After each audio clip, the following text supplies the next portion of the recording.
On va rejoindre un de nos envoyés très spécial, très spéciaux même, comme vous voulez, au choix, qui s'appelle Jean-Baptiste Goupil. Ah, mais voilà, quand on se reprend, ça ne compte pas comme une faute. Oui, c'est le JB Béton, bien sûr. Je voulais dire pareil qu'il était très spécial, ce gars. Effectivement, vous allez le voir. On lui parle de coupe, on lui parle de Coupe du Monde. Bon, bah lui, il ne retient que finalement que le mot coupe, c'est ça? Et le mec, en fait, va partout, sauf au Brésil. Voilà comment il vit sa Coupe du Monde. Regardez. Ah oui, une petite fantaisie parce que moi aussi j'avais envie d'essayer ce geste de con. Bref, Vanessa, Thomas, aujourd'hui, dispositif spécial autour de l'équipe de France et je ne dérogerai pas à cette manifestation de patriotisme. Extraordinaire, extraordinaire. Et calmez-vous, hein. Devons-nous pour autant plonger dans l'optimisme béant et occulter ainsi un certain nombre de points technico-tactiques? Désolé de casser l'ambiance, mais il y a quand même un gros problème, hein. Ce troisième match de l'équipe de France contre la República del Ecuador pourrait être vraisemblablement celui dit des coiffeurs. Ironie du sort. Parce que justement, depuis le début de cette Coupe du Monde, la vraie question c'est qu'est-ce qui se passe capillairement, les gars? Il y a un projet, mais on ne comprend pas, on comprend rien d'ailleurs. J'ai les cheveux dans le... Afin de mieux comprendre le phénomène capillaire, grosse enquête d'investigation. Première étape, la perception du spectateur. Bon les amis, les to be free, là, on va se faire un petit débrief. Tu n'es pas sans ignorer la polémique. Quelle polémique? Les coupes de cheveux, Quentin. Il y a des belles, il y a des ratées. Un petit Griezmann qui nous rappelle la Seconde Guerre mondiale. Un peu SS. Allez, bim, Debuchy. Raté Debuchy. Ouais, c'est dégueu, on dirait une banane. Léger mauvais goût quand même. Hein. Alors Giroud, elle est pas belle, ratée sa coupe grave. Il s'est coupé tout seul ou il est allé chez le coiffeur? Ouais, non, on dirait des fesses en fait.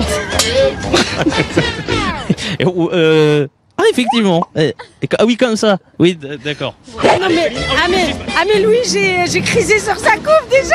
Vous vous rappelez d'un groupe Bonnet M? Bien sûr, le chanteur c'est un proxénète. Voilà. Attention, le Valderramador est attribué à Quentin.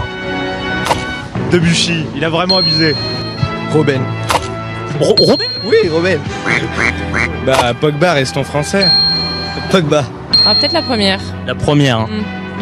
Debuchy. Debuchy, un point. Ça serait... Neymar. Moi aussi, je choisis Neymar. Ouais. Samuel Eto'o, un Valderramador. Donc, si on devait conseiller, je sais pas, au mari, au conjoint, aux enfants, une coupe de cheveux, ça serait... Aucune d'elles. Voilà. Deuxième étape de notre enquête, l'avis des experts, des gens dont la capilliculture est la spécialité. Bon, Franck Provost, merci de me recevoir parce que je dois vous avouer, je me sens démuni. Là, c'est plus la Coupe du Monde, c'est le salon de la coiffure. Et c'est le mondial de la coiffure. Et effectivement, moi-même, je suis surpris, surtout avec la coupe undercut.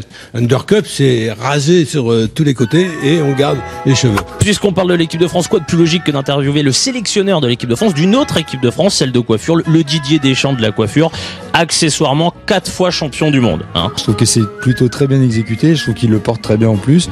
Donc non, moi je trouve que je mettrais plutôt une bonne note, quoi. 17. Moi, je dois dire que au niveau artistique, je trouve ça moyen, pour être franc, quoi. Bah, moi j'aime bien, pareil c'est très court jusqu'en haut, il a gardé un peu plus de cheveux dans la nuque, avec la petite marque en haut, qui est plutôt pas mal et plutôt dans la mouvance du moment. 16. Si on est champion du monde, undercut. Mais Franck, vous aussi alors? Moi, j'ose pas parier parce qu'on pourrait être champion du monde quand même. Hein. Allez, Franck, on le fait tous les deux si on est champion du monde. Ok. Ce reportage est aussi l'occasion de pointer du doigt un fléau, les très mauvais jeux de mots des enseignes de coiffeurs. Alors il y a deux écoles, hein, l'école en IF, addictif, laxatif, et l'école en R, coiffure d'enfer, super. Et alors j'ai même vu, je fais ce que je veux. Donc là, déontologiquement, moi je vais pas aller dans la surenchère, jeu de mots interdit, hein, c'est promis. Les amis, troisième étape de l'enquête. Je crois que définitivement, pour bien comprendre le projet, il faut le vivre. Pour l'équipe de France, pour l'Expressao, là c'est l'investigation totale. Avec Monsieur Barberger.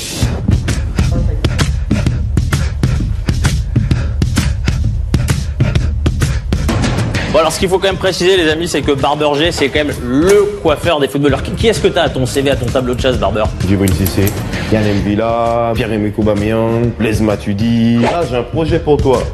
Donc, laisse-moi faire. J'espère que la confiance est là. Et là, tu vas repartir beau gosse. Et tu seras prêt pour le Brésil. Mostra até onde você vai.